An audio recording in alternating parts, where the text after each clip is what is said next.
Very good morning to everyone here.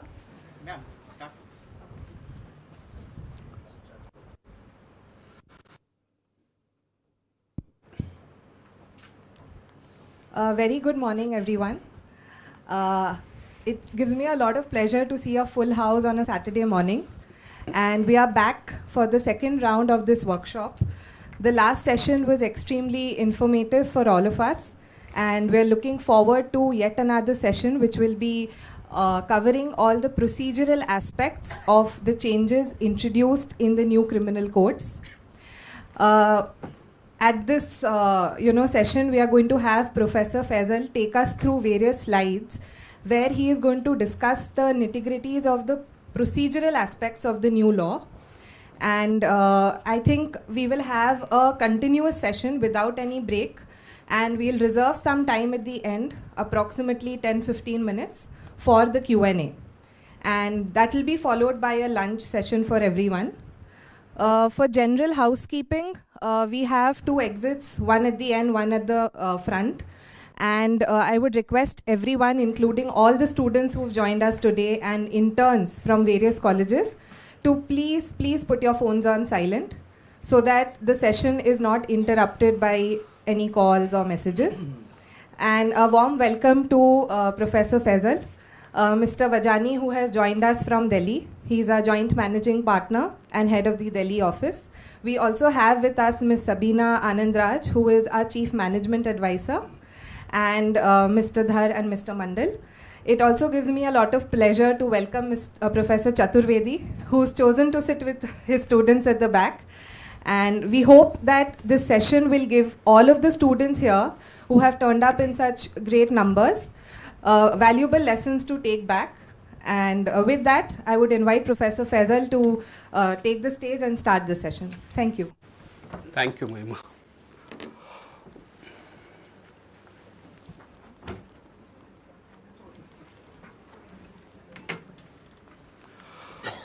All right. So last time we had an interaction, and I made a statement which has become a kind of viral. So I did not realize that it was something that people will cover throughout the country. So the idea was very simple, where I made an argument that see, the idea of punishment and justice, these are completely two different concepts. So last time we had an interaction where we were going through the offences and the punishment, the changes on that. But today the focus of the discussion is about the implementation of the law, how all these changes will get implemented, what are the major changes. So right at the outset, if I have to frame the issues in line with what we had last time. So the first act, Bharatiya Nagrik Suraksha Sanhita, which is a replacement of CRPC, and second is Bharatiya Sakshya Sanhita, that is, it should be not Sanhita, mistake, Adhiniyam, that's a replacement of Indian Evidence Act. So if I have to frame issue, the question is that whether this BNSS is actually what I have done over here, since we are aware of that the three steps of procedure, that is investigation, inquiry, trial. So accordingly I'll go through. First I'll start with investigation, then we'll go to inquiry and the changes in the trial. So and after that we'll take up BSA, that is Evidence Act. See, the broad argument we are all aware of that it's a very tough call when we think of procedural law. It's about balancing of the two contradictory things, that there should be fair trial, adequate opportunity should be given, the rights of the victim should be recognized, and at the same time there should be speedy disposal of cases. So it appears very simple idea, which as academician which keeps on saying that there should be fair trial, the lawyers will argue for speedy disposal, but balancing this two is the main challenging task when we think of criminal procedure. So let's start straight away from investigation. So now it's a matter of common knowledge that a lot of changes have been done, zero FIR and all this EFIR. So I'll not go in detail of this. The only thing which I wanted to highlight here is that they have inserted the provision without any SOP, without any guideline, without any explanation. So the question remains, even something as simple as zero FIR, which can be filed anywhere in the country, that what is the role of the officer who will record this particular FIR, which will be considered as zero FIR. That immediately that reference should be given to the actual jurisdiction, or if it is a case of emergency, say for example where medical treatment is required, medical examination is required, whether the officer who is not having jurisdiction in the matter, whether that thing can be taken up. So this is one grey area, a gap in the law, which is the law is completely silent on the point. A very welcome move is about the EFIR. So now we know that through electronic communication we can report to the police station, but again there is a problem over here. Within 3 days the person has to appear in person to the police station for the purpose of signing that. So this is not something new. Actually what they have done in investigation, there was a case where a lot of writ petitions were clubbed together. It was taken up in 2013 by the Supreme Court of India, that is Lalita Kumari versus Government of Uttar Pradesh. So from Lalita Kumari, what they have done, they have taken in bit and pieces from here and there, they have incorporated exactly here. So the guideline given by Lalita Kumari in all this, they have not clearly followed that. It's a like keeping it very simple. What they have done through legislation, they have bypassed the guideline given by the Supreme Court, which was more workable than what the law they has come up. So the question remains that what will happen if the person doesn't turn up after 3 days? Because there is a possibility that anonymous a person can write something or can call the police officer that see that case has taken place. So there are two arguments over here. Police officer himself can become the complainant, that is one option, and second is about, you know, the police will simply close the matter if there is no case they have found. So this is very simple. I think I should skip this. Yeah. So first major change for me, where a lot of power and discretion is given to the police officer. This was not the law. The requirement of preliminary inquiry. So if you look at the provision over here, up to 7 years, from 3 to 7 years, where there are thousands of offences. And why this is very important provision? Because if we look only for IPC, then IPC there are 100 odd provision which is between 3 to 7 years. But we have to remember that this is the general law of the land. This is general procedure. That means by default the provision of BNSS applies for all the law of the land unless there is a special provision. So if we look in that manner, there is a possibility that there are millions of, you know, if not millions, there are definitely thousands of offences in the country which will fall under 3 to 7 years. Now the discretion is given to the police officer whether to straight away record FIR and go for investigation or to conduct preliminary inquiry. So it's not a mandate. A police officer may conduct, may not conduct. Now if the officer takes a call to conduct preliminary inquiry, so the requirement is within 14 days he has to take a call either to proceed with the investigation or to stop it there. So the requirement they have said, again this is a very broad law where they are saying that there should be, if it is a prima facie case, then they can go ahead with the investigation.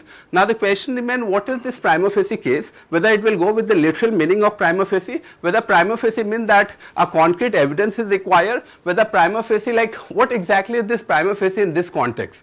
So prima facie case they have mentioned preliminary inquiry should be conducted, but there is no guideline whatsoever that what exactly is this preliminary inquiry. What is the difference between this particular inquiry and say the investigation at the beginning, on the initial few days they conduct the investigation. So this is the first provision where a lot of people are arguing that power is given to the police officer whether to record the matter or not to record the matter. This is exactly in contravention with what was the guideline set in Lalita Kumari case, where they said that say under 154, that is CRPC, there was an obligation mandate on the police officer to record FIR except in few occasions.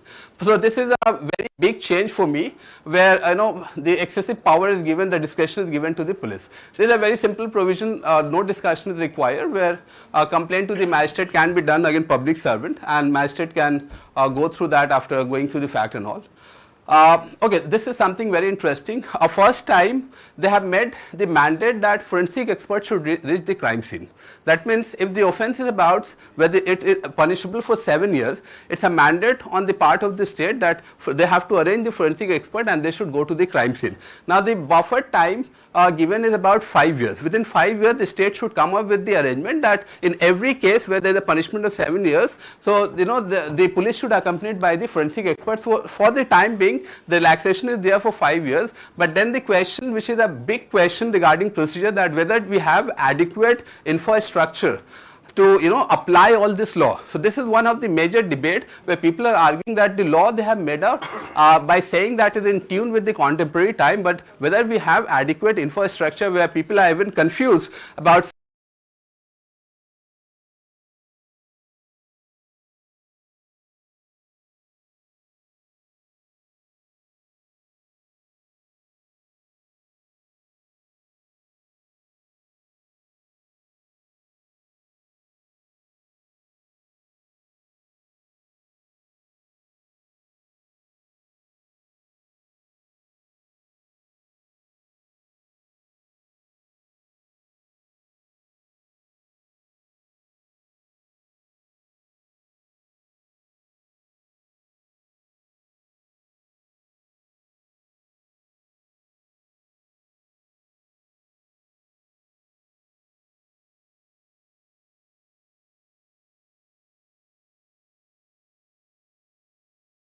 something as simple as how to generate hash value of electronic evidence. So this is one addition, but there is no commentary required, just simply. Okay, now the discussion start, and this is the first slide where we have to think about, about the major change. So for me, the most important change is the third one, search by police officer. So they were invalid. So this is a very good move when we think of, curtailing the power of the police officer, where sometimes they were involved in planting things. So that is a good thing. Number 5 is again a new addition. That is a big headache for the police officer, where this chain of custody, the sequence of custody in case of electronic evidence. So what exactly this means? There was an idea of chain of custody when we think of investigation. For the first time, categorically, they have come up this in section 193 of BNS, that whenever there is an electronic evidence, so the sequence of custody should be presented in the court of law. What exactly is the sequence of custody? That means from the time the police officer starts the investigation, and by the time the evidence reaching in the court, so every transfer of hand, every change of device should be properly noted. That is exactly that particular proforma, that particular paper will be called sequence of custody. So that means the law is very clear that every steps of the police officer should be monitored when they are dealing with electronic evidence. So this is a very good move for me. Rest all, it's about time. They have mentioned that the informing to the for the informant within 19 days, mandate of supplying copies and all. So these are just basic provision. So first technical thing which is about which is coming from this electronic evidence. I'll cover electronic evidence in detail when I'll go through a BSA. So this is a standard format, and this format is very important for Bengal, because now the state has come up, central government has come up with a particular apps, which is e-Sakshi app. That means in everywhere in the country, living Bengal and 1 or 2 other states, I think Tamil Nadu, they are not following this particular thing. So the requirement is, whenever the police will conduct any investigation, search, seizure, it will be recorded in the application which has been prepared by the central government. So the data gets stored in the cloud of the central government, and that becomes an evidence. For some reason, the Bengal government is not happy with this particular arrangement, where the Bengal government has argued that we will not share our data with the central government. So we will come up with our own apps, and we will come up with our own mechanism, which obviously will take time. For the time being, this is the steps, this is the SOP which they follow whenever they are dealing with any kind of search and seizure. So what exactly is this idea? Say, imagine there is a crime scene, the police will come, will carry a device, and this device, there are 2 options available, either to record the thing in the device and make the device as an exhibit in the court of law. So nothing is required. That means you simply submit the device, done. But since practically it is not feasible for any police officer to have multiple devices, so what they do, they are expected to carry some memory card which will be inserted in the device, and after that they bring that memory card in the police station. There is a person having technical knowledge, that person will change that memory card into a new card which is technically called master negative. What exactly is this master negative? This is about preservation of evidence, where it is only read-only format, which cannot be edited, and with a proper security from hash value. Now this particular master negative becomes the evidence which goes in the court of law. Now if the police is interested to study the case, so they will make a copy from the master negative, and they'll study the case, they'll go through the crime scene. So the idea over here, now the challenge for the police is that whenever they are going for search seizure, they have to ensure that it is done properly with the help of technology, and they should be smart enough to preserve the evidence and should be properly presented in the court of law. I'll discuss this in detail. Just I thought of just highlighting what is the procedure to be followed. Okay, now we have to devote some time here. This is the first provision for me where a lot of people are questioning this, and there is something to ponder over. It's like going back to even more than colonial days, I'll say, because this provision was not there. A minor change they have done, just I have highlighted such custody. So before this, in 167, this is a CRPC 167, it was custody or otherwise. Now I'll tell you what is the implication. So the previous law, and if we apply cases like, for example, a CBI versus Kulkarni, that is a leading case on the point. So this debate is going on for quite some time, that what is the power of police to detain a person. That technically is remand. So the thing has been settled. The law was very clear.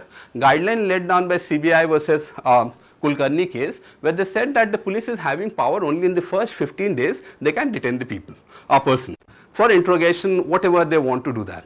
So this thing what they have done, now they have diluted, and if you read it properly, so they catch over here, authorized from time to detention, 15 days in the whole or in part, any time in the initial 40 or 60 days. So if you follow line 6th, 7th line, so that is the, the addition they have made. That means what will happen is, there are two kinds of cases we are aware of where investigation should be completed in 60 days or 90 days. In case of 60 days, the first 40 days police is getting a power to detain a person. I'll tell you how they are getting the power. And 90 days investigation case, they are getting 60 days to detain a person. So what exactly is this idea? Say a person is taken into custody. The fundamental right of the person is to appear before the magistrate. It should be produced within 24 hours. Now, 2-3 options are available. PC, that is police custody, JC, judicial custody, or person can apply for bail. There is nothing. So over here, what happens is, say if the person come back to PC, that is police custody. So maximum time was the first 15 days. Now the reasoning they have given for this change, that is something interesting. I'll tell you the reasoning, then I come to change.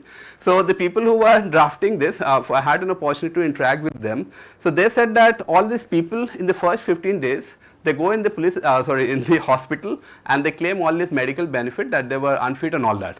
So they never used to give opportunity to the police to interact, because first 15 days they'll pass by in the hospital. Now because of handful of people, mainly old ministers and all, what they have done, they have changed the entire law for the entire country. Now essentially what will happen is, say a person is in judicial custody, now he applies for bail, and he was in PC for say only 2 days or 1 day. Police will come and say that we need this person in custody because 13 more days is left. Now this person is given in custody say for 2 days. Again this person applied for bail. Again police will come that, see, still I have 12 days left, so I need him for custody for another 2 days. In this way, practically in the first 40 or 60 days, depending on the nature of the case, it seems the person will not get bail. So the situation is, say when he is produced before the magistrate, if the magistrate think that there is a prima facie case, and what is prima facie case over here? Generally the practice which you are all, most of you are aware of, that if multiple provision of law are applied, say multiple act, generally they don't grant, immediately they don't grant bail. So if this person goes to JC, judicial custody, and he keeps on applying for bail, say after 20 days, the magistrate thinks that this person may be granted bail. Police will come in and say that, fine, judicial custody you are not giving, but we need him for interrogation for 5 days, so please give him the custody, because we have a right till 60 days to take the person into custody.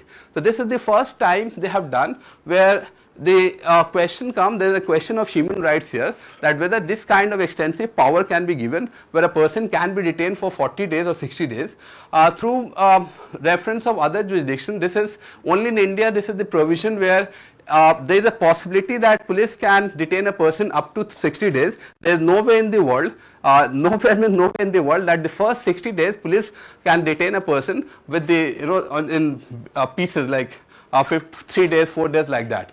So this is the first thing which creates a lot of controversy, and that whether this is a progressive law, this is about the suraksha of the Nagrik. So this is first thing which is very important. Now if we put a context to that, that is something important. So far what people are doing, people are discussing this and they are saying that, see, this is not at all a good law, because this is right depriving the right. So we are aware of that bail is the rule, jail is the exception. That has been going on since the time of judgment by learned Justice Krishna Iyer and all 1970s, 80s. But it is going back to old days where it seems jail is the rule and bail is an exception. But if we put context to this, then it becomes even more problematic. I have taken section 35 of BNSS, which is 41 of CRPC. So I have just taken few provisions from here where the police is having a power to arrest with or without warrant. Now what we note over here, this is the only country in the world where a person can be detained by the police on reasonable suspicion. Reasonable suspicion means there is no concrete evidence. So there is nowhere in the world where I was going through other places, and I've heard some of them that there's no nowhere in the world where there is similar provision where a person can be detained on the basis of reasonable suspicion. Now, if a person is detained on reasonable suspicion, it can be with or without warrant. That means the interference of magistrate is not required. Now, after that you follow. This person, there is a suspicion that he has committed an offence which is about 7 years, and the police has reason to believe on that information suspicion. So, we know all this vague term and a very loose concept of reason to believe. This is not about concrete proof. This is not about, when we see a reason to believe, it is like preponderance of probability or even lesser than that. So, in criminal law, where we start with presumption of innocence, where the right of the person is protected by constitution under article 21, 22. So, this is something when we put 35 read with 187, then it becomes very, very problematic.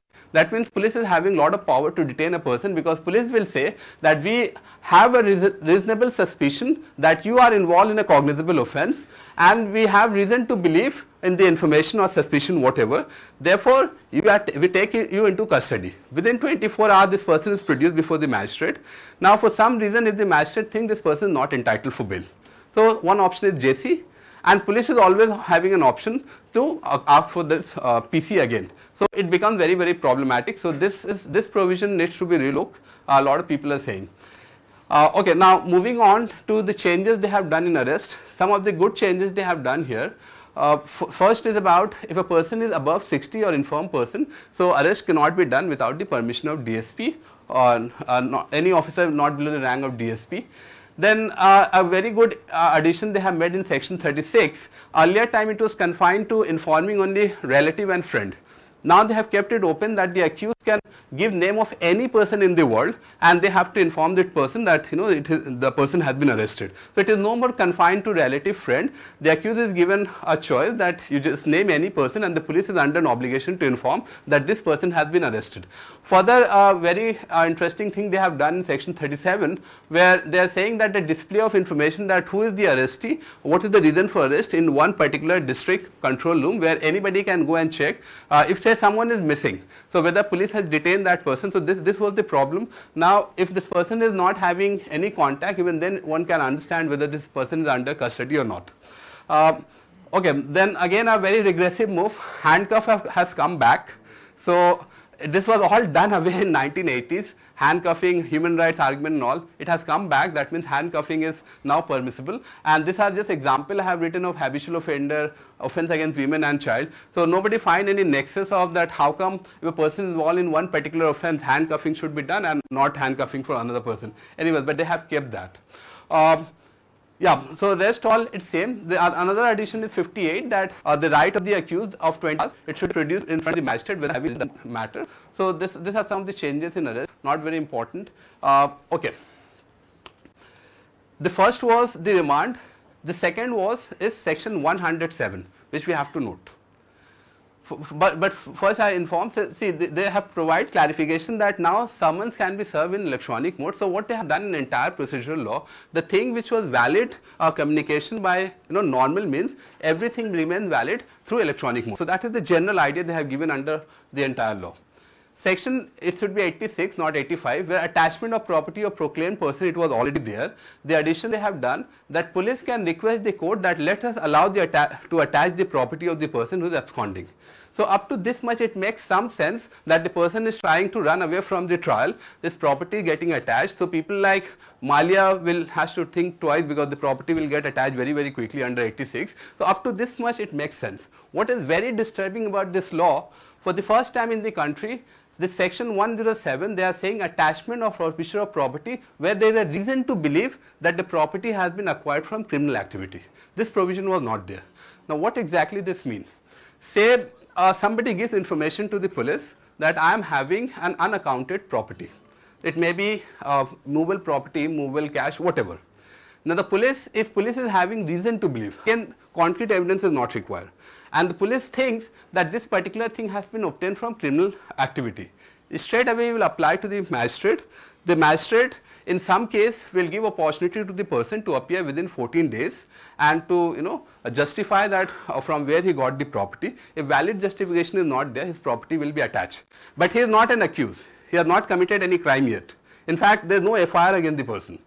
So this is an additional provision. So magistrate will give the opportunity and this person will come. If he fails to justify, then the property will be attached. Now what we know in the country about this tax system and all, so we know that there will be a lot of people, whenever the state wants to charge any person having property, then 107 become a very draconian law, because a state can attach the property anyone. So up to this much it makes some sense that opportunity should be given to the accused, that accused has to come and explain from where he got the property. What is really disturbing about the provision is, after that when you read this particular provision, they have provided a proviso that if the magistrate thinks that giving this opportunity would defeat the purpose of this particular attachment, then no opportunity will be given.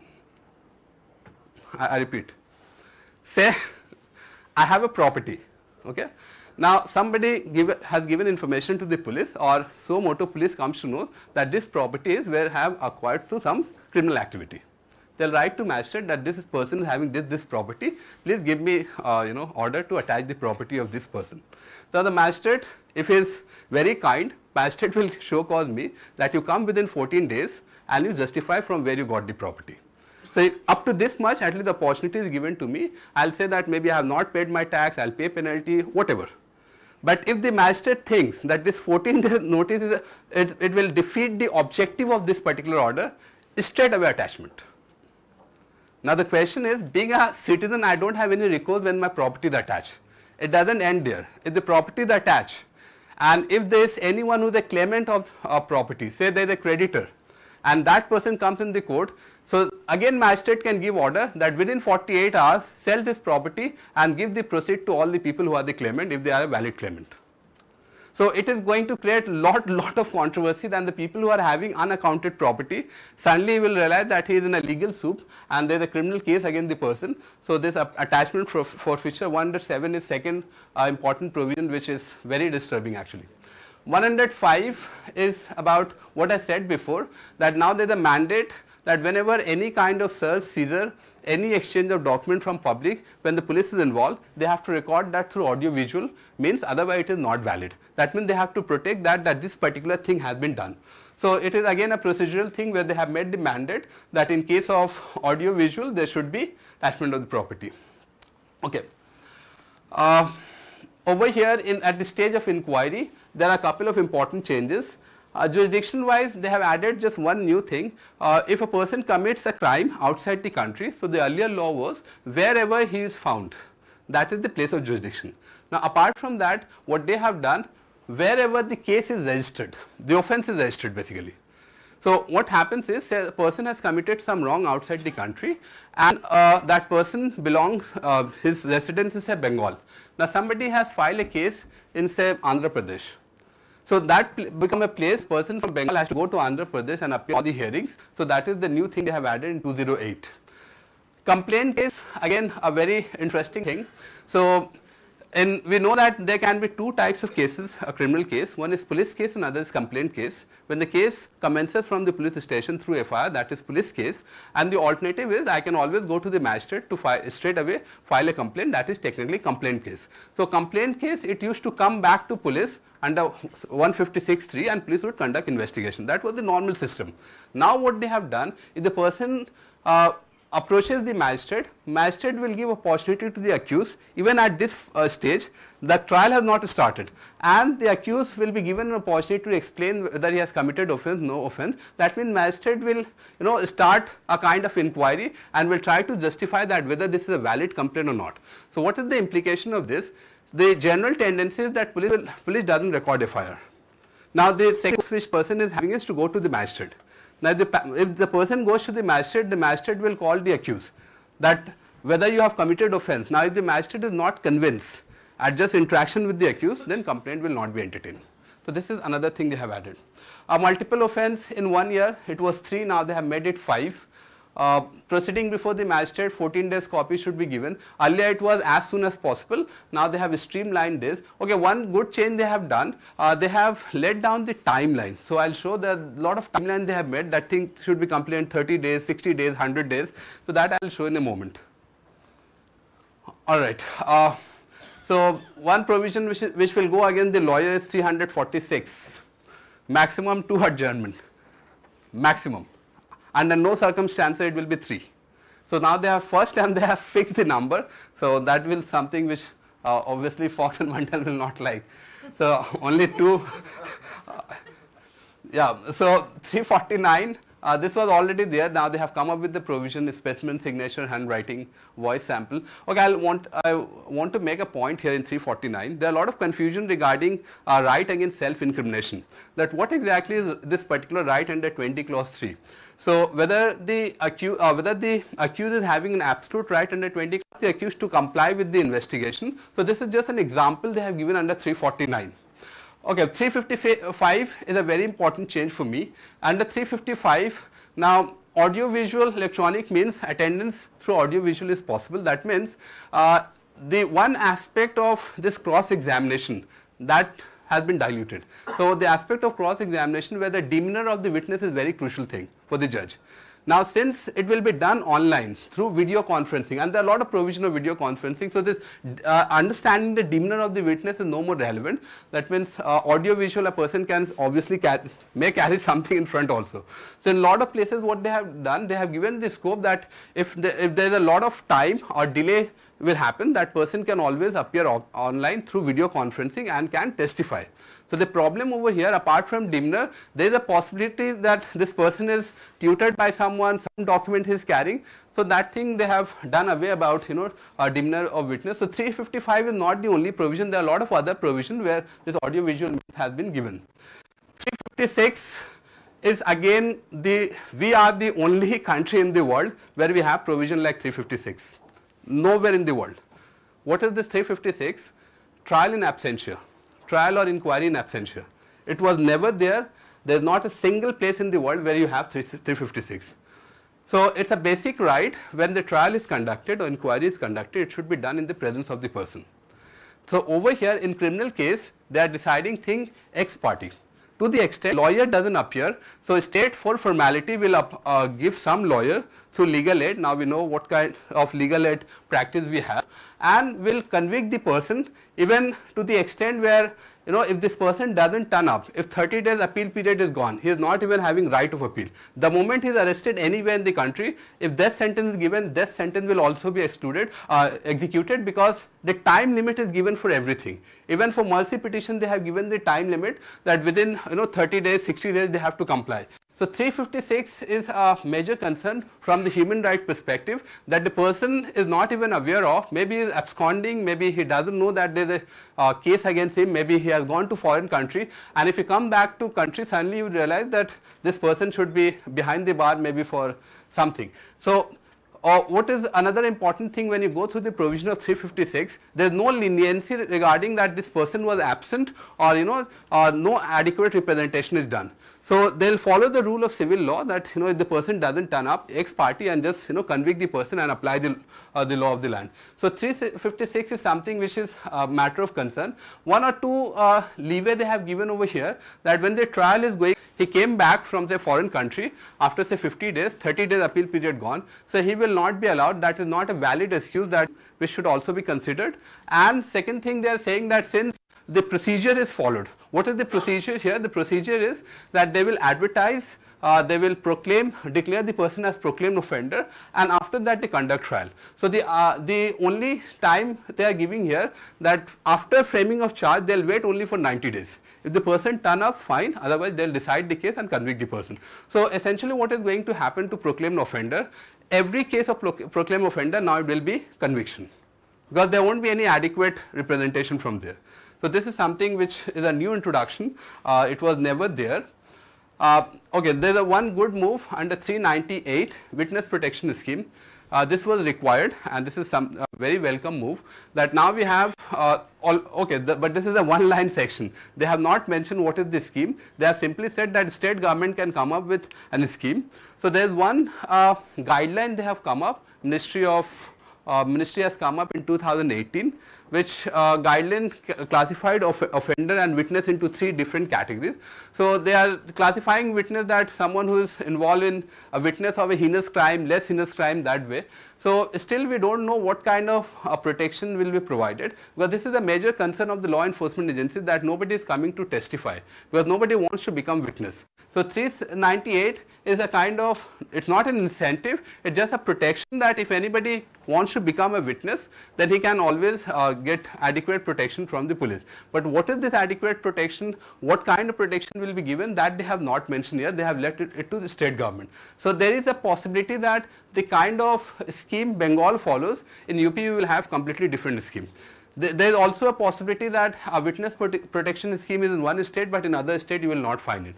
So these are all one line section where they have said that there will be a witness protection scheme and guideline is given to the state that the state can come up with some arrangement. Okay, the last major change in BNSS is the mercy petition in death sentence. Now we have express provision 472 where mercy petition can be filed. So they have given the timeline. Now they have clarified about the power of the governor and president. So they have said ideally first a person should go through governor of the state. If it is rejected, then to the president. But over here again this strict timeline is mentioned. So one of the hallmarks of this particular law is that when you look from theoretical point of view, the timeline has been set for everything, 30 days, 60 days. But when you go through the technicalities of the procedural law, it's like, a big question mark will come that whether a single provision will be complied with, because the time they have given, from the experience we are aware of that all this timeline for investigation trial, there is hardly any case in the country which has been done within all this timeline. Now if you look at this timeline, if you just devote maybe few seconds, now all this timeline are 60 days, 90 days. So this they have mentioned now it should be completed within this proceeding before magistrate in 60 days, session trial in 60 days after discharge. At least I am not aware of a single case in a normal situation apart from maybe fast track court where in 60 days they have disposed of from the date of charge. In some situation they have given additional 15 days. So what essentially they are saying over here, it's a mandate that trial should be conducted in 60 days, 90 days. But then the question is that what will happen if it is not done within 60 days? So after that there is nothing. So just a simple guideline that you complete within 60 days. So it was in practice in some provision, for example investigation 90 days provision was there, but always extension used to be granted to the police.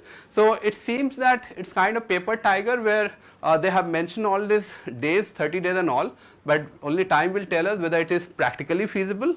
But at least for there's something on paper for a speedy trial, I should say, where they have come up with this idea that things should get completed within 30 days and all this. Sure, we'll go at one stretch, right? Yeah. Till what time before we take question? 12:35. Okay.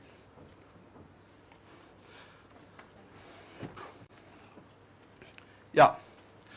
Okay, so another few important things. See, there are actually a lot of changes they have done, so I am not having time to go in detail of everything. So I will just pointing out.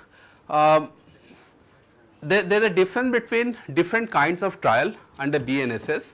So the rule which is followed for session trial, the same rule is not applicable for warrant case or summary trial. So one should be very careful, those who are practicing. That means one idea will not apply across the board. It depends on where exactly the matter is placed. So you will find something interesting over here, that session trial are generally the heinous cases, but sometimes relaxation is given for session trial, that relaxation is not given for some magistrate trial, for example.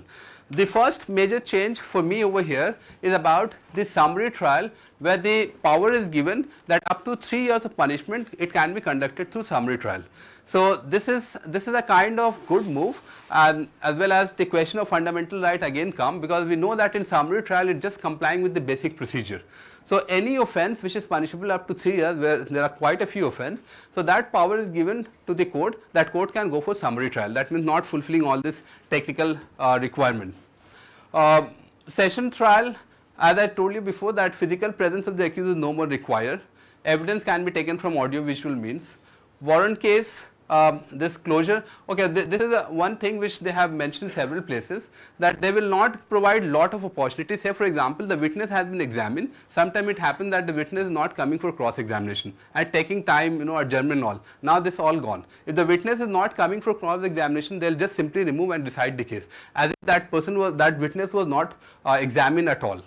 The most interesting thing is the last one for me, section 336.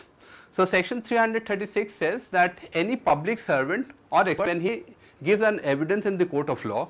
So the general requirement is whenever any person gives an evidence, whether expert or anyone, that person should appear for cross examination, then only it becomes evidence.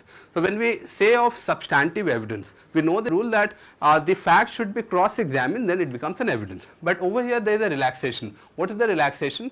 That the public servant or expert need not present and he can send someone else. That means say the head of the organization, institution can send the junior that you go and appear in the cross examination, and that is considered as valid under 336. So take a very simple example. Say for example a senior,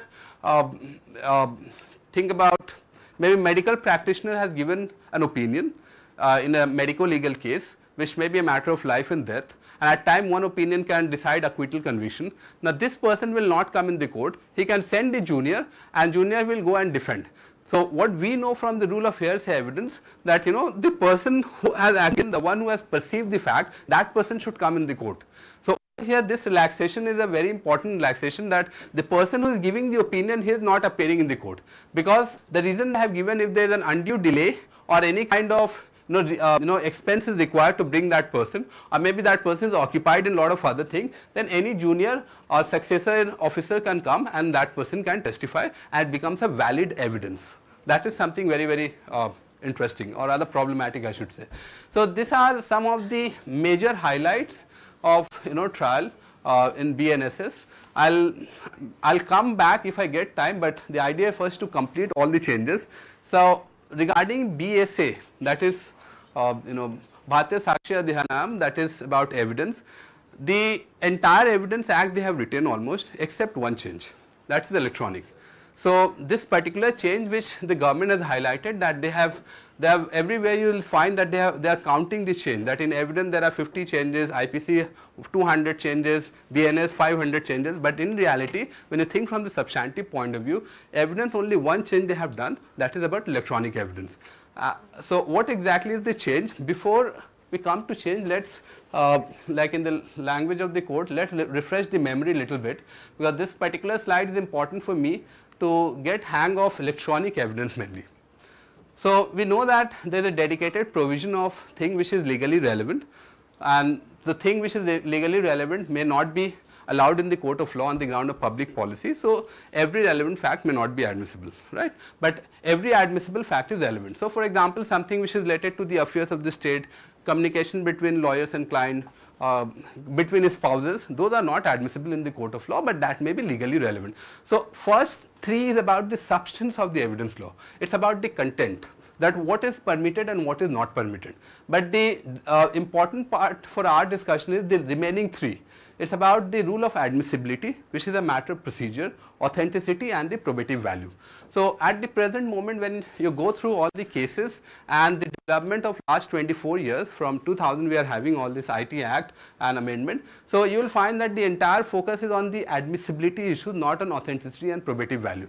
So deliberately I have quickly changed that slide because I wanted to speak on a little bit of this probative value, that what exactly is the value given to electronic evidence, whether it is merely corroborative evidence, whether it can add substantive value to the case. So admissibility is something which is a rule, which is a manner to adduce evidence in the court of law.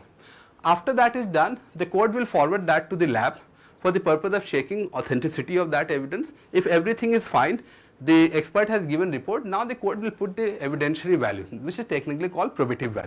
So we'll go step by step. So the major, let's go through this trend first.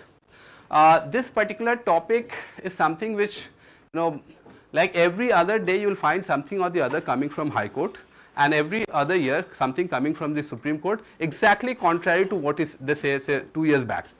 So it all started in the year 2000, where IT Act was amended, and then in the Indian Evidence Act, this electronic evidence came in.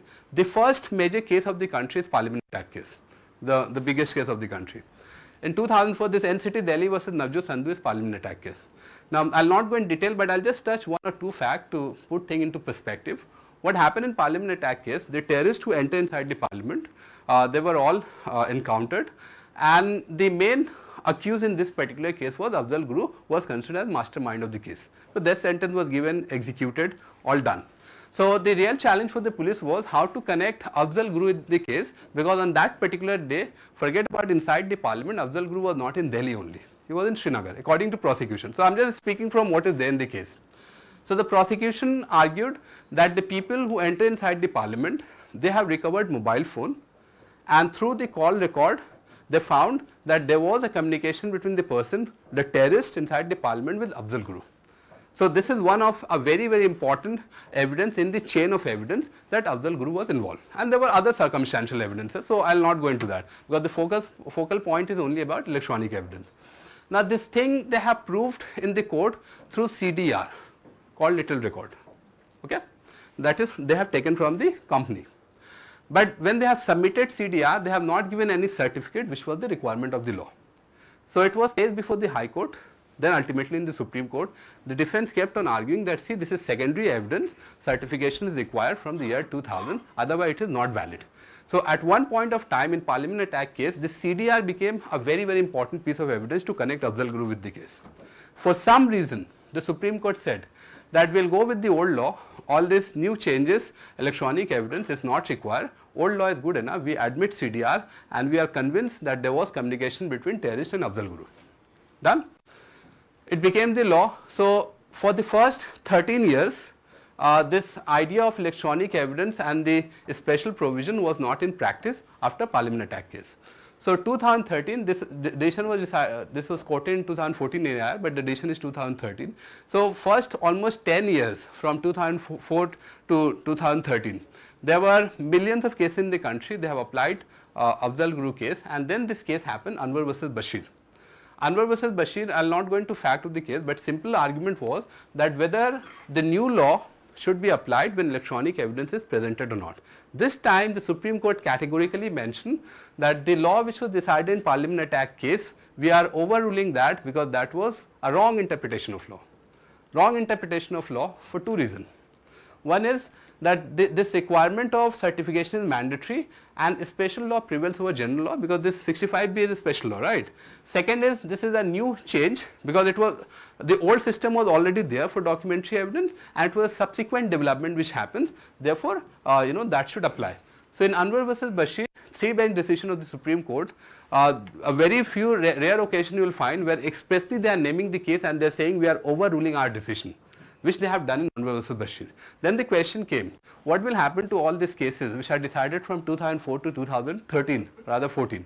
Then the court had no clue. That means all the cases decided wrong without complying with any requirement of electronic evidence. This Anwar versus Bashir case lasted only 3 years, 4 years. 2018, again the same issue came before the court. This time the court said Anwar versus Bashir was wrongly decided. So we go back to Parliament attack case, that was a correct interpretation of law. All this certificate electronic requirement is not mandate.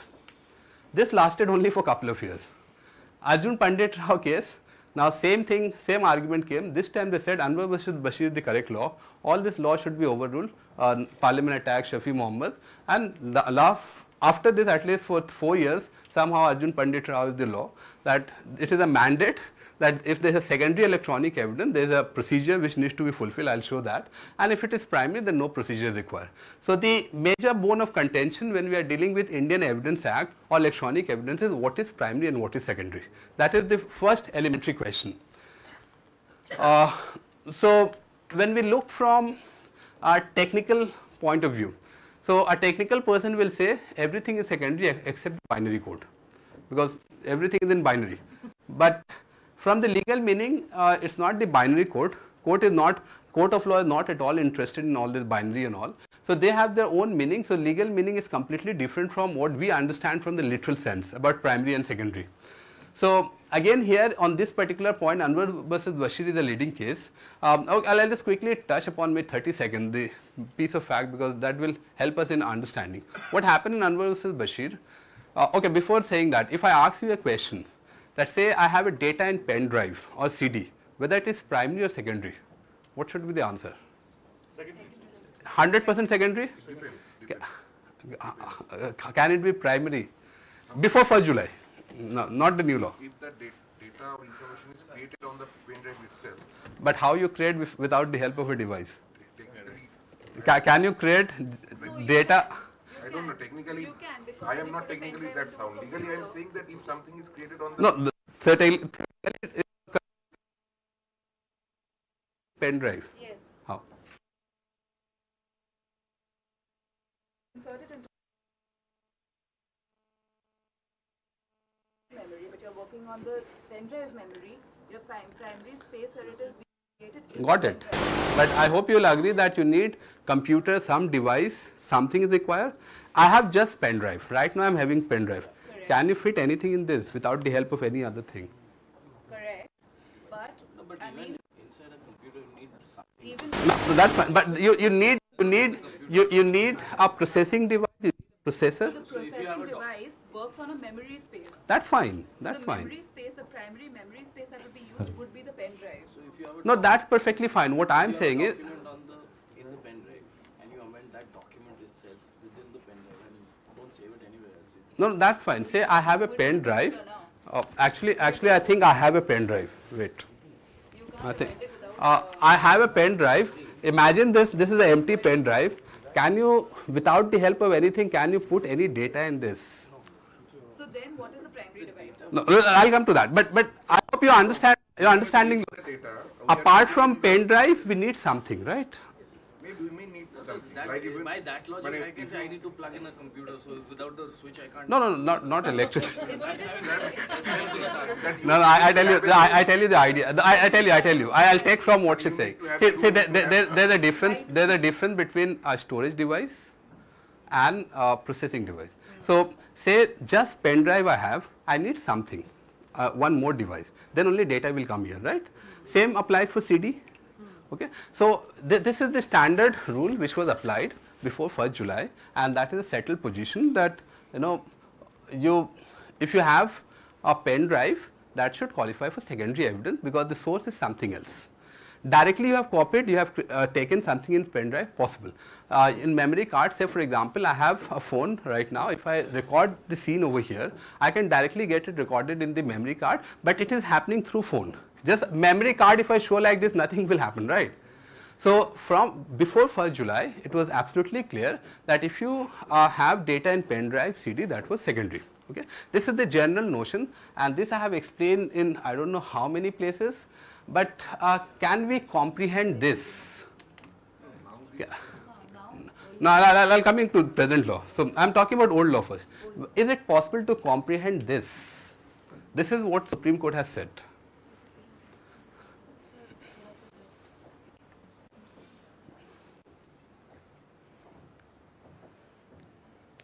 Okay, I'll tell you the background so that it will be easier to connect. What happened in this particular case, there was an election campaigning going on, and the party which won the election, that election was challenged because the challenge was on the ground of violation of the election law. So what was the challenge? That during the time of campaigning, they have played certain songs and certain statement announcement they were made, which were against the law. So we will not go in detail of that. So that was settled, that was accepted on fact that certain thing was played on the public which was against the law. What was produced in the court of law was a CD. And what was this CD? A thing was played in the public in some device. There was a person from the opposite party who recorded entire thing, made a CD and produced in the court of law. The court said it was not admissible. High Court as well as Supreme Court. Makes sense because you need a certification and all. But what is interesting is this observation of the Supreme Court in para 24. What Supreme Court said that if that CD was produced which was played in the public, then it would have been a primary evidence. The question is how it is possible. But the argument which we are having that if I have a data in the CD, just CD I cannot create the data. I need something else, right? So the question is how it is possible that CD became the primary evidence. This is before 1st July. Because this will give us a platform, the base for understanding what are the changes in the law. Is it possible to comprehend?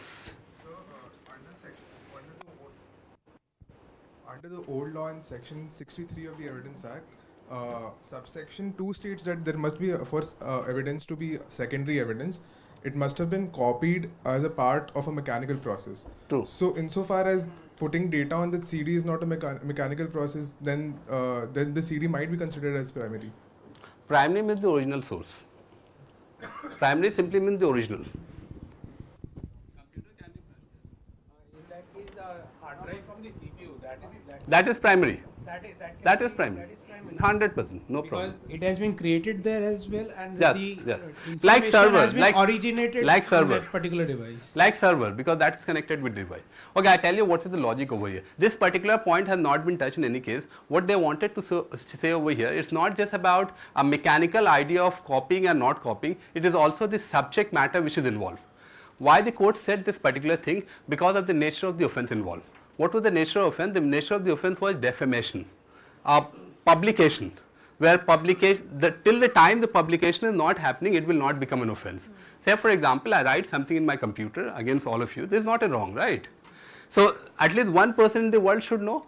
So over here they are saying the cause of action arose at that point of time when the CD was played. So this is a super exceptional case where CD could have been considered as a primary evidence if that particular CD was produced. But the normal rule in 99.99% case before 1st July, if CD or pen drive was produced, that was always secondary evidence, and the proper rule of certification, everything was required. Okay. Now this is the only major change in Evidence Act. These 4 explanations they have added, and this is I'll say the only substantive provision which the change they have made, and this we have to go through a little bit, because the reason I am highlighting this, because this is going to be a part and parcel of every other case, those who are practicing. Explanation 4, they are saying that any record which is created or stored, but this storage should happen simultaneously or sequentially, everything become primary. So this appears to be very simple, that there is a possibility that creation and storage can happen at the same time. The example she gave, that say I am using my mobile phone, but it is getting recorded in my say memory card. Or say for example in CCTV, at the same time it can get recorded in 2-3 places. So the earlier practice was before 1st July that the CD or maybe pen drive or the thing which was there in the backup of CCTV, that was considered as secondary. Now it has become primary evidence. So anything which happened at the same time, so this storage that has become primary. So first one is not a big problem. The sequentially there are some device where at the same time it can get recorded in 5-6 places. Those devices are available, maybe we don't have. So the idea over here they have given that anything which is happening simultaneously, then everything will be considered as primary. Explanation 4 should be read with 6 and 7. 6 is very interesting, which applies only for video recording. So when we go with the literal sense, the thing which was secondary, now it has become primary. For example, if you imagine a situation where the thing, say we are watching a cricket match at home, which is played in say a stadium. So this is a recording thing, right? Though it's a very fast recording, so that is broadcasted. Now all those things has become primary. That means something which is happening at the same time, even if there is some gap, that will no certification, nothing is required. So this is one major change. 7 they have again explained that automatically it is happening, including temporary files. So we know that there are 2 kinds of memory in computer, that permanent and temporary. So both will be admissible. What is really interesting is explanation 5. Explanation 5 is saying that the moment anything is recovered from proper custody, nothing is required. There is a presumption of primary evidence. Okay. So police, what is proper custody, they have not explained. They have explained other places, but not in this section. And there is no standard definition of proper custody in the definition clause also. So it means, say I am a custodian of a particular data. It is in my device, it is in my possession. So if it is recovered from me and if it is considered proper custody, nothing is required. So there is a huge, it's a kind of not only normal shift, for me it's a paradigm shift where there is a movement from secondary to primary evidence where they are trying to do away with all this requirement of certification. So these are the changes. So the question still remains that whether explanation 5 should be read in isolation or whether it should be clubbed with 4, 6 depending on the nature of the case, that clarity is not there. So if we take it very simply right now, that means if something which is recovered from proper custody, nothing is required and it becomes admissible in the court of law. So whether it is pen drive, CD, whatever. And the other option they have made is that if there is simultaneous storage or something which is broadcasted, all this becomes primary. So going by this particular definition, subject to interpretation in the coming years, that chances are more than half of the evidence which were secondary now it will become primary evidence. And if it becomes primary evidence, so there are a lot of implications actually. Primary evidence generally carries more probative value. in certain cases. Primary evidence are considered as more authentic. Primary evidence is always taken as something better than secondary evidence. That's a normal practice even for paper record. So before we come, now imagine that this call has been taken whether the evidence is primary or secondary. If it is secondary, then all this should be fulfilled. So from here I'll go through all. So you can understand that the one who is presenting digital evidence or electronic evidence will prefer that to be adduced as primary evidence, because otherwise all this compliance should be done. So if you look at the first one, they have said computer output. So they have clarified that it is stored, copied in magnetic and all this. So the most interesting one is point number 4, printed on paper. So the question is, how come printout becomes an electronic evidence? So what is your understanding that can print out secondary evidence or primary evidence? secondary?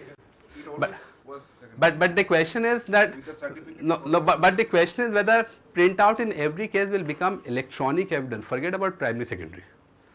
So say printout is recovered from my possession, automatically it becomes electronic record. We are not going into debate of primary, secondary. That every printout is an electronic evidence. That is the question. Because the law says this I have not written, I have simply copied from the provision, printed on paper, that is printout. The question is whether every printout becomes electronic evidence. So on this particular point, I gave one, the CIT, they took my opinion on one big case on this, and this was the exact confusion because they recovered a printout. So it was a huge case where a person was involved in a scam. They have cheated people in as many as 133 countries. Nothing happened in the world. One person was arrested from Kolkata, and a printout was recovered from the possession of that person. So they wanted to adduce that in Calcutta High Court as this electronic evidence. So I gave an opinion that it is not an electronic evidence. Even though the law says it is printed on paper, it is not electronic evidence, it can't be electronic evidence. So why I am so confident about this, that the moment you think of electronic evidence, the first requirement is you should know the source of that particular thing. Then only it becomes electronic. The electronic source. If the electronic source is not there, that is paper record, that is evidence, but not electronic evidence. So why I am saying this, because see, the requirement is all three should be fulfilled. First is the subject matter computer output, second is the process, it is not visible, I will just read out. So process basically says that the output which is generated, it should have been done in the ordinary course of thing, and that means the data was fed properly, it was recovered properly, and if there was any kind of malfunctioning in the device, so that malfunctioning has not tampered the data, then the code will accept. So this is the process, and last is the certification. So now they under BSA you will find toward the end they have given the pro forma of certificate. So what is the requirement over here? The first thing is identifying the electronic record. That means the common sense says that if it is secondary electronic record, certificate is required. Certificate becomes only complete when identifying the electronic record. So if I don't have the electronic record, only the piece of paper, that means I cannot give the certificate. So code will not accept that. So I am talking from admissibility point of view, not from a literal sense that is coming from the printer. So from admissibility point of view, what is required over here? Two things are important. In fact, there are three things. The person who is giving the certificate, the details of that person, one. Second thing is about identifying. That identification should be about locating the unique aspect of that particular device. Every electronic device is having something unique. For example, in mobile we have IMEI number. So every device is having something unique that should come in the certificate, and of course hash value. So hash value maybe students are not aware. It's basically what to say. It's a, you can call it a code basically. It's like the code which is a unique code confined for that particular thing. And then the signature of the person. So the question is, what is the value of this certification? What exactly this certification is about? This certification is affidavit on oath. That means if there is a mistake in the certification, there can be a criminal case against the person if any kind of fabrication is done. So since certification is required, and certification apart from identifying the record, all this process should be, declaration should be given. The declaration is that it was working properly and all that. And of course it was coming from the magnetic or optical device. All these declarations should be given in the code, then it becomes admissible, otherwise it is not admissible. Okay. So this is about the secondary record, but if it is primary record, nothing is required, the thing can itself become exhibit. Say for example, if I take something in my mobile phone right now, So I have two options. If I submit my mobile phone as an exhibit, nothing is required. Done. But if I copy something from my mobile phone, it becomes a secondary record, then all this formality should be done, all this declaration should be done. Okay? Now, before coming to this, I can go through this case maybe for a minute to give the impression that why I am so particular about this topic and why I am highlighting. This case, 2015 Tommaso Bruno case, this explains the point that what is the relevance of electronic record today and why it is something which is very, very important for us to understand. So, I'll tell you a brief fact of this case. Three foreigners, they came in the country, one couple and the friend of couple, they were roaming around here and there, and finally they settled in Varanasi for sightseeing and all. So what happened was suddenly the couple called the staff of the hotel that our friend has become unconscious, so please come and attend. Now the staff comes, shifted the person to hospital. The doctor said he was brought dead. It was a clear case of homicide. The strangulation mark was there. Medical evidence all clear. The situation was such, I will not go in much detail. Nobody else can commit crime because, apart from this particular couple, because the room was adjoining room. So in one room the couple was staying and there was a common entrance, a common door to enter in the another room. So this person was staying, so it was a clear case of homicide, plus there were other 10-20 evidences. So the session court said that, see, this is a clear case of rarest of rare category, this sentence 302. They moved to High Court. High Court said that there is nothing in the substance, but it's not a rarest of rare case, we convert from death to life. That was the only thing. When they came before the Supreme Court said that this is a clear case of acquittal. So the question is, what went wrong and how come Supreme Court was absolutely confident? So this particular paragraph I have quoted, where the major contention which came, in the Supreme Court they asked the prosecution that whether CCTV was there. So they said yes, it was installed there, it was there in that particular hotel. So they said that why you have not produced this CCTV. So they said that we have gone through and we found nothing because nobody entered that particular hotel and nobody came out. So we thought it's not required because anyway the case was proved. The court said that we will take an adverse inference under 114G to the extent where the court said that we have suppressed the best evidence. So what does it mean? Electronic evidence in certain case that can be decisive in nature. So one electronic evidence can decide the entire case. The opposite is also true. In some cases electronic evidence is merely corroborative in nature. So it depends on what is the nature of evidence. So this particular thing is people are not highlighting, it is not coming in the case clearly that what kind of probative value should be attached to the electronic evidence. So the probative value which is attached to the normal evidence, sometime the probative value to electronic evidence you will find it is a very high probative value. For example, for the purpose of identity, something like CCTV is conclusive almost. That if a person comes in CCTV footage, the court will consider conclusive that he was present there. So it depends on nature of evidence that what exactly is the evidence. Now if you are interested to read, I'll share this slide because there's a lot of discussion happening on this. So these are on the basis of subject matter I have written, but I'll just highlight one or two. The last case is something which is very interesting for me, that is Virendra Khanna versus State of Karnataka. This is a case where there is a practical difficulty in enforcement of electronic evidence. So what this case is about, where if the accused is not complying, for example, Kejriwal is not giving the password of his phone, which was seized. So what is the recourse available in the law, whether it's a case of a defense or whether police can go beyond the law. So this was discussed in Virendra Khanna case. So Virendra Khanna case made a very interesting point, and categorically they have mentioned towards the conclusion of the judgment that police can use any means in the world to crack the password of the device. Any means any means in the world. That means any means hiring the hacker, using any kind of software to crack the password of any particular device. So that they have mentioned over here. So the question comes that whether it is violative of Article 20 Clause 3, that it is depriving the right of the accused, because accused can remain silent.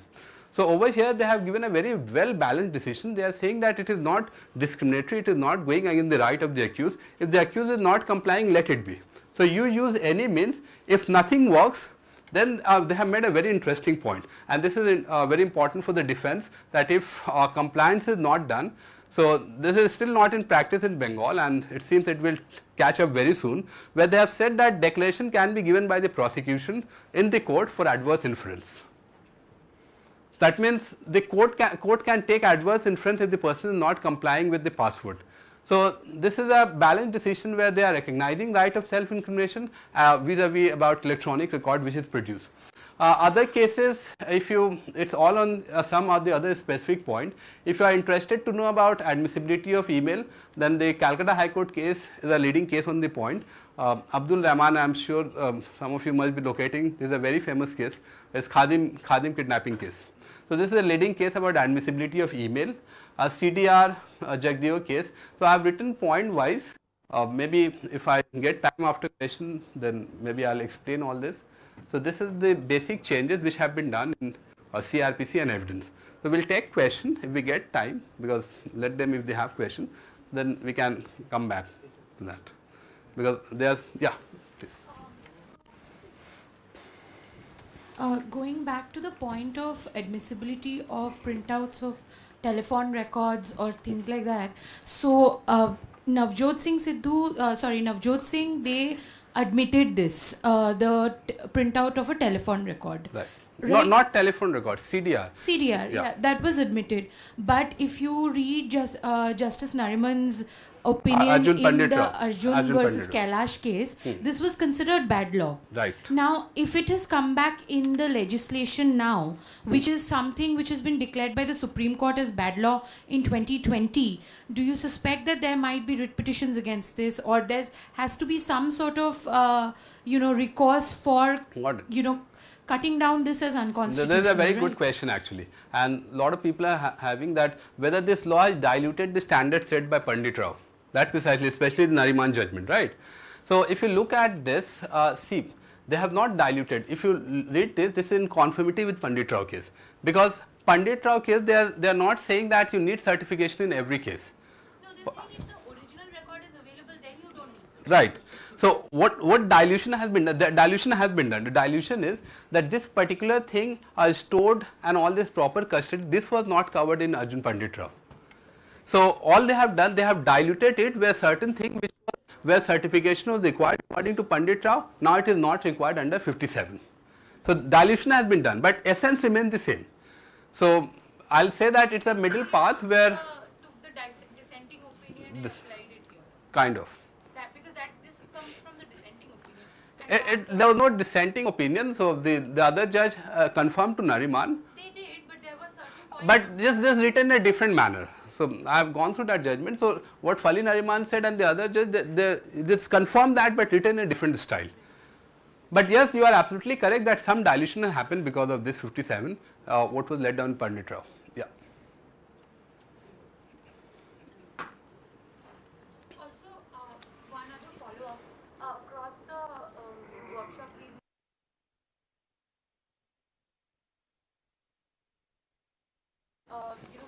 Right. Some suspicion that the police can use to arrest. So, is there any, standard of establishing what constitutes suspicion? The reason I am highlighting is because there is no standard. See, it's a discussion of, it's a question of fact. But that gives more teeth to the... That exactly is the thing. Can I answer that? Yeah, if you look up Terry versus Ohio, which is the locus classicus on reasonable suspicion, I defer to the learned professor. America does have reasonable suspicion. Yes, they do have. They do have reasonable suspicion, and Terry versus Ohio answers what are the parameters of reasonable suspicion. So I'm assuming we will, when we start interpreting it, adopt those jurisprudences. No, that is correct. They have, but problem is in India they have not taken a single attempt to endorse that these are guidelines. So in Indian context, they can always go through, they can apply this precedent, but they have not done yet. We'll have to see how it pans out. No, but it's already, it was there. Like, this is not the new provision. This is a very old provision. This is 1973 CRPC. So they could have done by now, but for some reason they have not given the guideline yet. If they have given, I am not aware. Basically by the courts and Supreme Court. I mean, a law cannot give all the guidelines. No, obviously not. Obviously not. That's the reason the case highlighted that they have given this guideline that India should adopt that. At least they should streamline. Otherwise, this is giving like unlimited kind of power discretion to the police that if you consider it as religious reasonable suspicion or reason to believe, done. Now, by the time this gets challenged, the days and months are gone in between. So maybe the court thinks, okay, fine, police was interpreted wrongly, there was no reason to believe. By that time, years and months are gone, just like that. But in the beginning itself, if they provide that these are the 5 pointers and you can rely on these 5 pointers, so at least there should be some, the law will be published. Right now, the law is not published. That is like giving lot of discretion. Yeah. Yes. Thank you, Professor. It was a learning experience. Yeah, please take. So I believe the BNSS mandates compulsory audio-video recording of Right. any proceeding.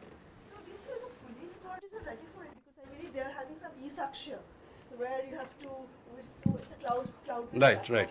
So say in Kolkata we are sitting, we discuss about pen drive, CD, all of us, we're not aware of this. So the police authorities in the interiors, are they ready for this? Obviously.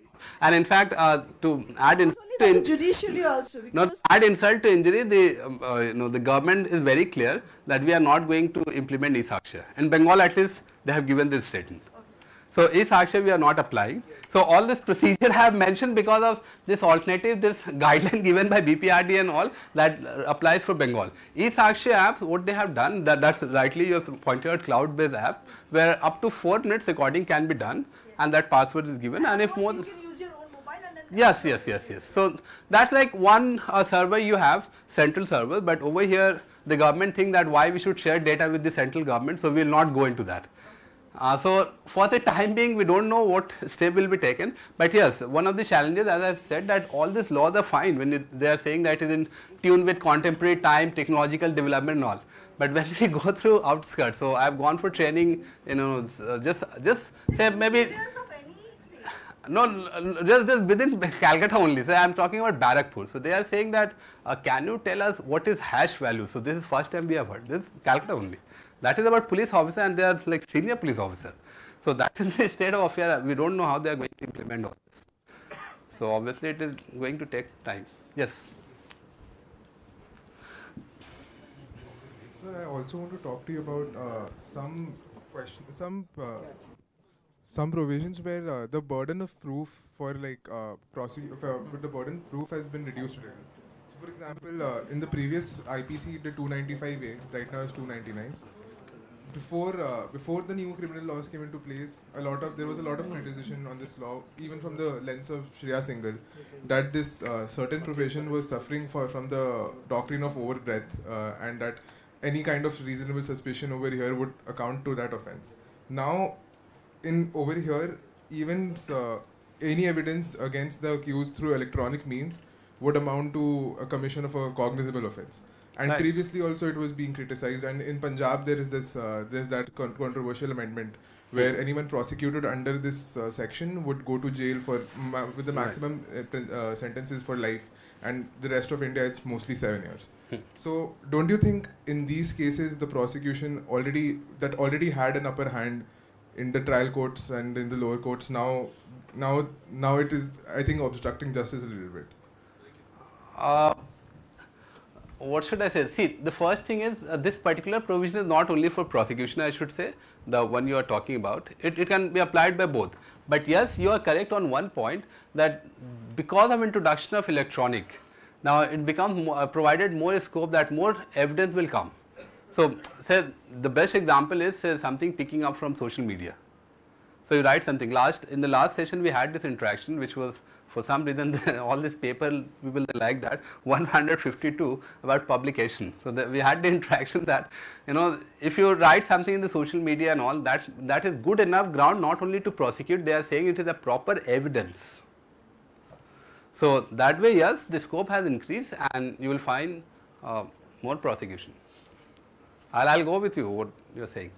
But maybe they cut it down in the future, they come up with some guideline, we don't know. But as of now, going by the letter of the law, yes. Yeah, please. My question is regarding sedition actually. So previously in 124A, I think there was the word public order. But now in the section 150, I don't think they've removed the word public order. So now anything that excites or attempts to excite any secessionist activities. Last time we had this discussion in the previous session, so that is exactly picked up by, I was talking about that newspaper and all, they have broadened it. Yeah. So forget about public order, that is already there. If you think of this financial assistance, financial contribution.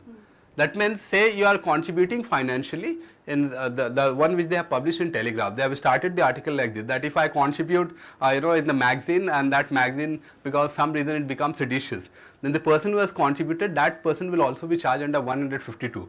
So this much broad was not there. And to give the best, argument of what you are saying is, if you look at this word subversive, by any standard dictionary, the first synonym should be sedition. But that is one of the several requirements. Apart from subversive, there are other requirements. Financial means that there, public order and all this is there. So everybody is having consensus on the point that, see, 152 is definitely aggravated form of sedition, and more cases and more booking will happen under 152 comparing to 124A. That's settled. Like, I don't think anybody is having any dissent on this, apart from the government. Government only saying that they had done away with sedition, but otherwise it's an aggravated form of sedition. It's settled position. Yeah, yes, 1 second. This is pertaining to the evidence by the public servants. Is it basically now that somebody, some officer is permitted to give evidence on behalf of the other, is it basically extension of the practice that is followed in civil, writ or revenue proceedings, because officers get transferred? So like say a respondent is a registrar, the registrar gets transferred and a new registrar comes at his place, so he can adduce evidence. Is it, are they extending the... No, that they are covering, but apart from that, say the head is one who is giving the opinion. Right. Now this person cannot appear in all the cases. Right. So as an expediency, what they are saying is that any junior can go and appear, but that junior has not given opinion. Okay. Imagine a simple case that the doctor has performed the PM. Now this doctor will give an opinion, so he should come in the court for the subject of cross-examination. He will send his junior that you go and defend the opinion which I have given. There is a problem in 336, because this should not be done, because how come that person will defend the one who has not given the opinion? So they are saying that, see, because it is not possible for public servant to travel, there will be delay, expenditure, all that. So what they have done, 293 of CRPC, where... Well, the opinion, even if something is done by the government, I mean, everything is, a decision is taken, it is recorded somewhere in the file. So basically, it is not an individual is just putting his mind to it. So it no. See, for example, in medical case, a doctor who is conducting PM will give the opinion, right? So that person is the examiner. They can be observer, but always opinions of examiner will prefer over observer. So this examiner should appear in the court, no? How you expect junior to defend the question of the counsel? And in the first place, it should not be permitted only. It's like a hearsay evidence in the expert testimony.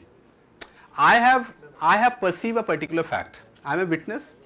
So can anyone appear on my behalf? Answer is no. Generally, living, dying declaration, all that exceptional case. Normally, I should appear in, right? So under 45, old law, if I have given opinion under 45. 45 is expert evidence. So it includes expert also.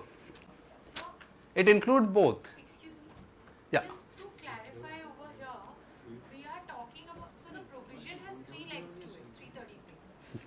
The first leg being that if an officer is transferred, right, because in absentia someone needs to give his deposition. True. That's one. Second is if he dies, right, so someone has to give his deposition. Third is if in case due to his absence there is an inordinate delay which is caused, exactly, there has to be a junior who has to make a deposition to the effect of the evidence that is being adduced by him. Now in the situation where there is a PM like you mentioned, now PM is factual and PM is something, you're not talking about the psychoanalysis abilities, those are definitely, they have a higher standard of adducing evidence. Now when it comes to medical evidence and you're talking about the postmortem which is being done, what I just want to understand where you're coming from, in the sense that where do you think it's going to be the lacuna, because there are situations where medical officers and MEs, and it holds up the trial because of delays of their inability to produce them in court. So if a junior is making a deposition to the effect of what is given in the postmortem, what do you think would be the lacuna? Okay, got it. See, opinion is personal in nature. They can be, no, even in PM. No, even Not entirely. It can't be. See, opinion is on the basis of the examination. Examination can be factual, number of injury, abrasion, all that. That is fine. But the opinion regarding cause of death, manner of death, that should be given by one person who has examined the body. Now, this cannot be redone. Like other person cannot come and again open the body to check that. Or think about ballistic, any expert opinion. So the opinion is an individual thing. So we are aware of, regularly in the court of law, you will find differences of opinion among experts. So 3-4 experts coming, they are differing on their point. So why they differ? So it's just like a simple argument of, say, differentiating fact with opinion, right? You're following? Just correct me if I'm wrong. I feel like that the provision, the purpose or the legislative intent here is not to give out an opinion, but to give a deposition on the document or report which is given by the officer. Because if you read the language of the provision, it says securing presence of such public servant, expert or officer is likely to cause delay in holding the inquiry, trial or other proceeding, then the court shall presence of successor officer of such public servant, expert or officer who is holding post at the time of such position, and here comes the critical part, to give deposition on such document or report. Now so I don't feel like what is it's this their document? own What is so the the document? in the case of a say a PM like you mentioned would record the the opinion or the findings of the chief medical officer, and now his junior would be giving a deposition to the effect of that document or report. I don't think he has an independent discretion here. So no, I got it. See, what happens is when the expert, I think you will appreciate this better than when the expert comes to the court of law for cross-examination. So the major contention is about on what basis he has given the opinion. Section 51 is very important. 45 he gives the opinion. The basis of opinion is under 51 old law. So this basis, who will say? The person given the opinion. So it's a classic difference of fact versus opinion. Opinion is always individual, right? Okay, let's put the context. Think about one controversial case of Calcutta only, so which was one of the 2-3 major events which overthrew the previous government. So if you can connect Kamduni rape case, there was a rape and murder in Kamduni. So the doctor, the one who gave the opinion, we invited the doctor for one special lecture. So he explained what exactly happened in Calcutta High Court. So the doctor said it was a case of rape plus murder. On his opinion, mainly his opinion, their sentence was given to 5 people. So defense argued that it was a case of rape, but murder was not done. Person died of natural death and all that. The doctor gave an opinion that I am absolutely confident because of the abrasion mark here. This portion. So doctor said it was a case of murder because it was a case of smothering, abrasion mark. Now this particular precision of abrasion mark here, the one who has examined can only give the opinion and can defend that this was the nature of abrasion. Now suddenly you give me a report that there was an abrasion mark in the cheek and here, and I go and defend to the counsel that see there was a case of murder case. It is very difficult for me. So the idea is, the example which I am giving, this is a very simplistic example of PM report, but think about all technical cases, ballistic cases, other chemical examination. There can be any case, right? So this they have done on the basis of expediency. Believe me, justification is very tough because opinion, forget about opinion, even fact you cannot present hearsay fact except if you exceptional situation raise just and all that. But the normal rule is the person who has perceived the fact should appear. So the person who has given the opinion should come in the court of law, right? So 51 is very important, 45 is the opinion. The argument is not of 45, the basis of the opinion.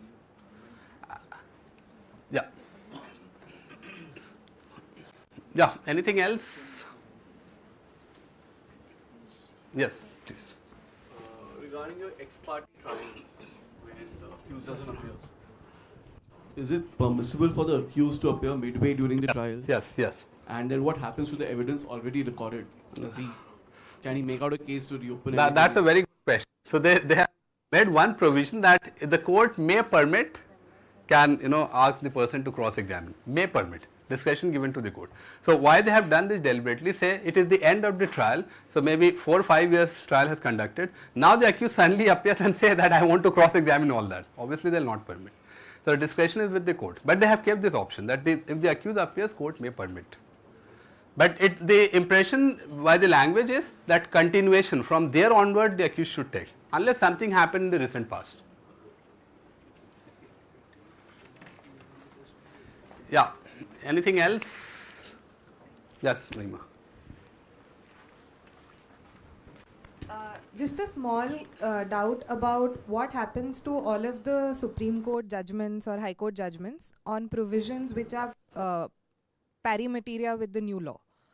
They will continue to hold the field, or will we have a complete relook? See, there are constitutional cases on the point. For example, Bengal Immunity Company, if you take that case, those are constitutional case 1950s. So, if the law is exactly in pari materia, that becomes the precedent, that becomes the law of the land, unless overturned by the the new decision. Not only confined to precedent. In fact, they have gone to the extent where if it is exactly borrowed from say special law, so provision has been borrowed from UAPA, from Makoka. So the interpretation of UAPA they have to apply for the time being under BNS, unless they come up new interpretation that under BNS will follow this rule for terrorist act, that is different. But that's the settled position that they have to apply that. That's the law.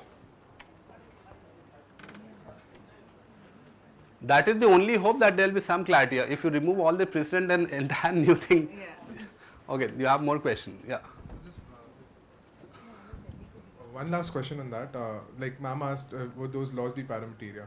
So Kartar Singh versus state of Punjab, the judgment were on like for 302 abatement and what communication and association is under the Evidence Act. In the judgment, the Supreme Court has laid down the test of the concentric circles. For example, public order is a bigger circle than law and order and whatnot, right?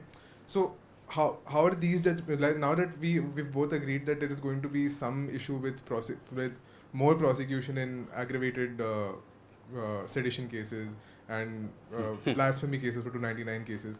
So how does this, like, how do these judgments then? No, there won't be any trouble, because I tell you what you are talking about. You are talking about the interpretation and the standard of public order is bigger, this is smaller. The concern over here is addition of new ground. The thing which is all public order remains public order. The meaning they have not changed. But the new ground which they have added, for example, under 152, that what is the implication of this financial contribution? That we don't know. So that is problem. Regarding evidence, that is a matter of procedure. Evidence is an adjective law, right? That the new evidence which are coming up, what will be the implication? Whether more prosecution will happen? So that is separate thing. But standard remains same. The Qatar thing standard which we are talking about, that remains same. That is still there. They have not changed the meaning of any substance.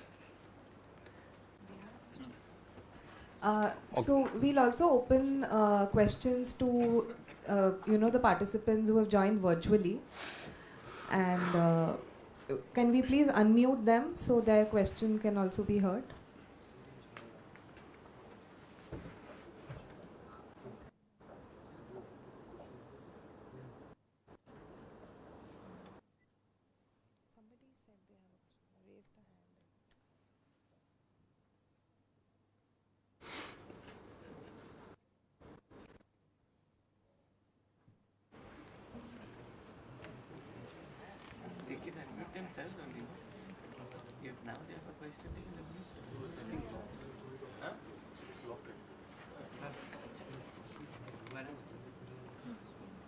Hi, good morning, good afternoon, sir. Am I audible? Yes.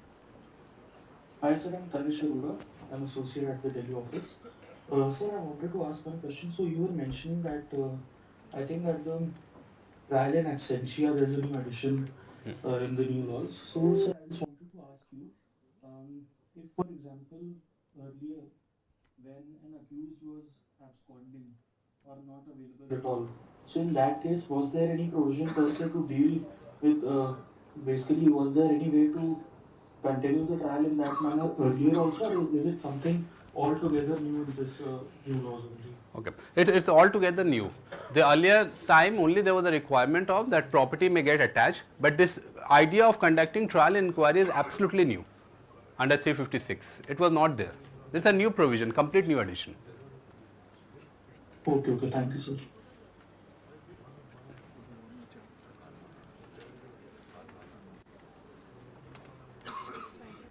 None?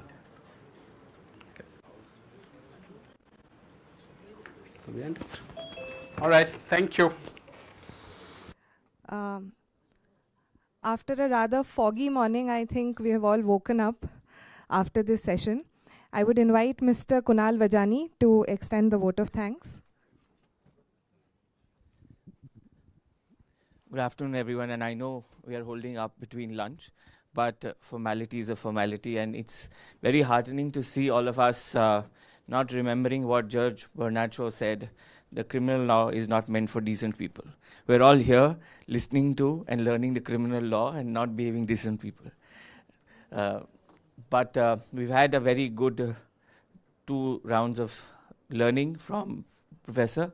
And thank you very, very much for taking out time. It's important for all of us to adapt to the old wine in a new bottle.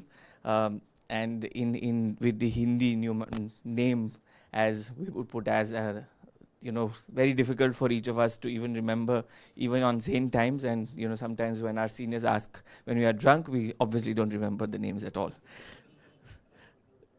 Thank you very much. I request Mr. Dhar and Mr. Mandal to felicitate Professor Faisal for taking his time out for 2 weekends for us, and apologies to your students who we have deprived you for the Saturdays.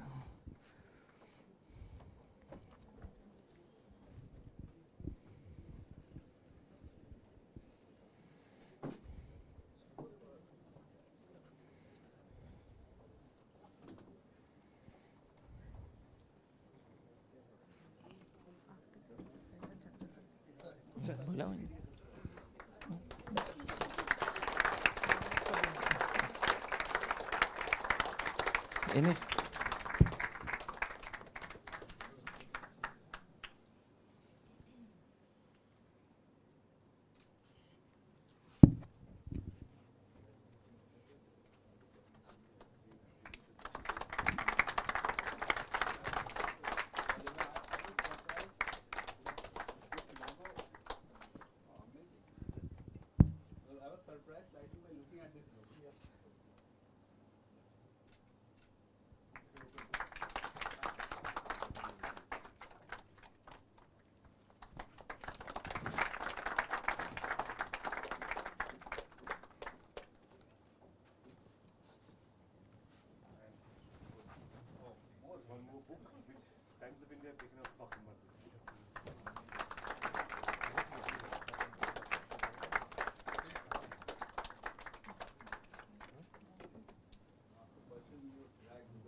Almost every other day I'm getting something of yours.